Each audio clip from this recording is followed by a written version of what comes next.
असलामुअलैकुम जी नाजरीन। सिंध टंडो मस्ती ਦਾ ਇਲਾਕਾ ਆ।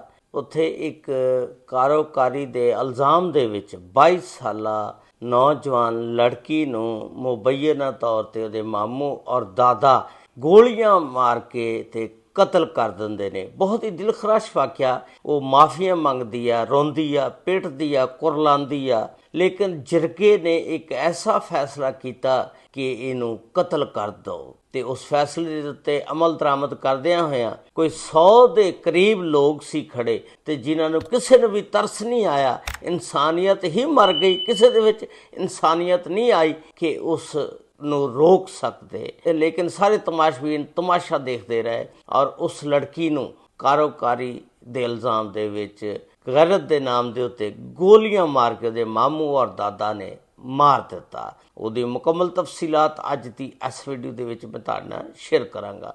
ਬੜਾ ਹੀ ਇੱਕ ਦੁਖੀਆ ਕਿਸਮ ਦਾ ਵਾਕਿਆ ਆ ਇਹ ਵਾਕਿਆ, ਜਿਹੜਾ ਸਿੰਧ ਦੇ ਵਿੱਚ ਖੈਰਪੁਰ ਟੰਡੋ ਮਸਤੀ ਦੇ ਵਿੱਚ ਇੱਕ ਬੀ ਚਾਂਡੀਓ ਗਾਉਂ ਆ, ਉੱਥੇ ਦਾ ਇਹ ਵਾਕਿਆ ਆ। ਉੱਥੇ ਇੱਕ ਲੜਕੀ ਰਹਿੰਦੀ ਆ ਖਾਲਦਾ ਉਰਫ ਰਬੀਨਾ ਚਾਂਡੀਓ, ਜਿਹਦੀ ਉਮਰ ਆ 22 ਸਾਲ। ਰੋਬੀਨਾ ਚਾਂਡੀਓ ਜਿਹੜੀ ਆ ਇਹ ਇੱਕ ਸਦਾਮ ਚਾਂਡੀਓ ਆ, ਇਹਨਾਂ ਦਾ ਕੋਈ ਰਿਸ਼ਤੇਦਾਰ ਇਲਾਕੇ ਦਾ ਹੀ ਬੰਦਾ।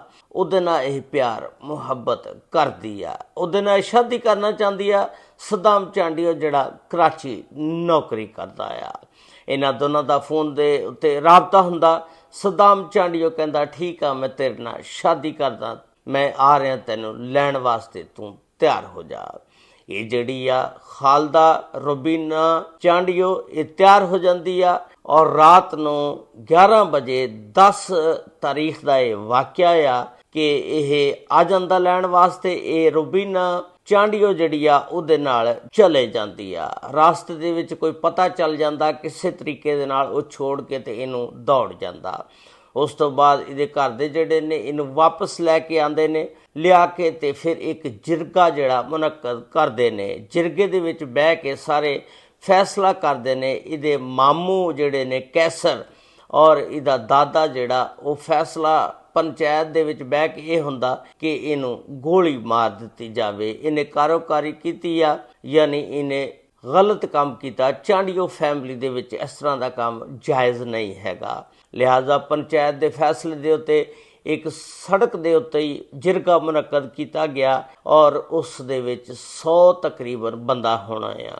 ਔਰ ਉਸ ਲੜਕੀ ਨੂੰ ਸਰਰੇਆਮ ਉਹਦੇ ਮਾਮੂ ਕੈਸਰ ਨੇ ਪਕੜ ਕੇ ਔਰ ਉਹਦੇ ਦਾਦੇ ਨੇ ਗੋਲੀਆਂ ਦੇ ਨਾਲ ਛਲਣੀ ਕਰ ਦਿੱਤਾ ਔਰ ਉਹਦੇ ਸੀਨੇ ਦੇ ਉੱਤੇ 2 ਗੋਲੀਆਂ ਲੱਗੀਆਂ ਔਰ ਉਹ ਲੜਕੀ ਜਿਹੜੀ ਆ ਆਪਣੀ ਜ਼ਿੰਦਗੀ ਦੀ ਭੀਖ ਮੰਗਦੀ ਰਹੀ, ਕਹਿੰਦੀ ਰਹੀ ਕਿ ਮੈਂ ਕੋਈ ਗੁਨਾਹ ਨਹੀਂ ਕੀਤਾ, ਮੈਂ ਬੇਗੁਨਾਹ ਆ, ਮੈਨੂੰ ਮਾਫ ਕਰ ਦਿਓ। ਲੇਕਿਨ ਐਡੇ ਸਖਤ ਦਿਲ ਆਦਮੀ ਉਸ ਜਿਰਗੇ ਦੇ ਵਿੱਚ, ਜਿਨ੍ਹਾਂ ਨੇ ਪੂਰਾ ਵੀ ਤਰਸ ਨਹੀਂ ਖਾਦਾ ਔਰ ਅੱਗੇ ਹੋ ਕੇ ਉਹਨੂੰ ਬਚਾਉਣ ਦੀ ਕੋਸ਼ਿਸ਼ ਨਹੀਂ ਕੀਤੀ। ਇਨਸਾਨੀਅਤ ਦੇ ਸਰ ਜਿਹੜੇ ਨੇ ਸ਼ਰਮ ਦੇ ਨਾਲ ਝੁਕ ਗਏ ਨੇ।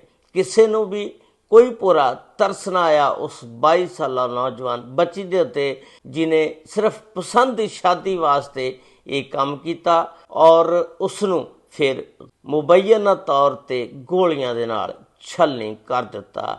ਇੱਕ ਦਿਲਖਰਾਸ਼ ਵਾਕਿਆ ਸੀ ਕਿ ਜਿਰਗਾ ਸਿਸਟਮ ਜਿਹੜਾ ਇਹ ਜੋ ਵੀ ਫੈਸਲਾ ਕਰੇ ਉਹਦੇ ਉੱਤੇ ਕੋਈ ਐਕਸ਼ਨ ਨਹੀਂ ਹੁੰਦਾ। ਇਸੇ ਤਰ੍ਹਾਂ ਦਾ ਇੱਕ ਬਲੋਚਿਸਤਾਨ ਦੇ ਵਿੱਚ ਵੀ ਫੈਸਲਾ ਕੀਤਾ ਗਿਆ ਸੀ, ਅੱਜ ਇਹ ਸਿੰਧ ਦੇ ਵਿੱਚ ਫੈਸਲਾ ਕੀਤਾ ਗਿਆ।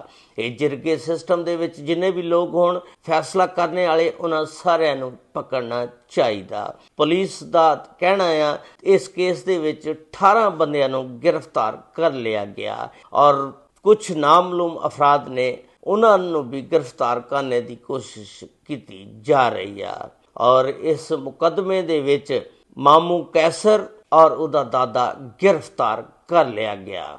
ਇਹ ਜਿਹੜੀ ਵੀਡੀਓ ਆ ਸੋਸ਼ਲ ਮੀਡੀਆ ਦੇ ਉੱਤੇ 14 ਤਰੀਕ ਨੂੰ ਵਾਇਰਲ ਹੋਈ ਆ ਔਰ ਇਹ ਜਿਹੜਾ ਵਾਕਿਆ ਆ ਇਹ 9 ਤਰੀਕ ਨੂੰ ਰਾਤ 10 ਵਜੇ 11 ਵਜੇ ਦਾ ਵਾਕਿਆ ਆ ਔਰ 3 ਵਜੇ ਫਿਰ 10 ਤਰੀਕ ਨੂੰ ਇਹ ਜਿਹੜੀ ਲੜਕੀ ਹੈ ਵਾਪਸ ਲਿਆਈ ਜਾਂਦੀ ਆ ਔਰ ਫਿਰ ਇਸ ਤਰ੍ਹਾਂ ਉਹਨੂੰ ਉਹਦੇ ਅੰਜਾਮ ਤੱਕ ਪਹੁੰਚਾ ਦਿੱਤਾ ਜਾਂਦਾ, ਉਹਨੂੰ ਮਾਰ ਦਿੱਤਾ ਜਾਂਦਾ। ਇਸ ਵੀਡੀਓ ਦੇ ਬਾਰੇ ਦੇ ਵਿੱਚ ਤੁਸੀਂ ਆਪਣੀ ਰਾਏ ਦਾ ਇਜ਼ਹਾਰ ਜ਼ਰੂਰ ਕਰਨਾ ਕਿ ਆਇਆ ਕੋਈ ਬੰਦਾ ਅਗਰ ਆਪਣੀ ਪਸੰਦ ਦੀ ਸ਼ਾਦੀ ਕਰਨਾ ਚਾਹੁੰਦਾ, ਉਹਦੇ ਉੱਤੇ ਇਸ ਤਰ੍ਹਾਂ ਦੀਆਂ ਰੁਕਾਵਟਾਂ ਪਾਉਣੀਆਂ ਚਾਹੀਦੀਆਂ ਜਾਂ ਗਲਤ ਨੇ। ਅਗਰ ਕਿਸੇ ਨੂੰ ਵੀ ਜੀਣ ਦਾ ਹੱਕ ਨਹੀਂ ਤੇ ਫਿਰ ਕੀ ਹੱਕ ਆ? ਅਗਰ ਕੋਈ ਬੰਦਾ ਪਸੰਦ ਦੀ ਸ਼ਾਦੀ ਕਰਨਾ ਚਾਹਵੇ, ਆਇਆ ਮੁਆਸ਼ਰਾ ਉਹਨੂੰ ਸ਼ਾਦੀ ਕਰਨ ਨਾ ਦੇਵੇ। ਇਸ ਦੇ ਬਾਰੇ ਤੁਸੀਂ ਆਪਣੀ ਰਾਏ ਦਾ ਇਜ਼ਹਾਰ ਜ਼ਰੂਰ ਕਰਨਾ ਔਰ ਨਾਲ ਚੈਨਲ ਨੂੰ ਸਬਸਕ੍ਰਾਈਬ, ਲਾਈਕ ਔਰ ਸ਼ੇਅਰ ਜ਼ਰੂਰ ਕਰ ਦੇਣਾ। ਅਗਰ ਫੇਸਬੁੱਕ ਪੇਜ 'ਤੇ ਵੀਡੀਓ ਦੇਖ ਰਹੇ ਹੋ ਤਾਂ ਫੇਸਬੁੱਕ ਪੇਜ ਨੂੰ ਫਾਲੋ ਜ਼ਰੂਰ ਕਰ ਲੈਣਾ। ਅੱਲਾਹ ਤਾਲਾ ਸਭ 'ਤੇ ਰਹਿਮਤਾਂ ਫਰਮਾਏ। ਅਸਲਾਮੁ ਅਲੈਕੁਮ ਵਰਹਿਮਤੁல்லாਹਿ ਵਬਰਕਾਤੁਹ।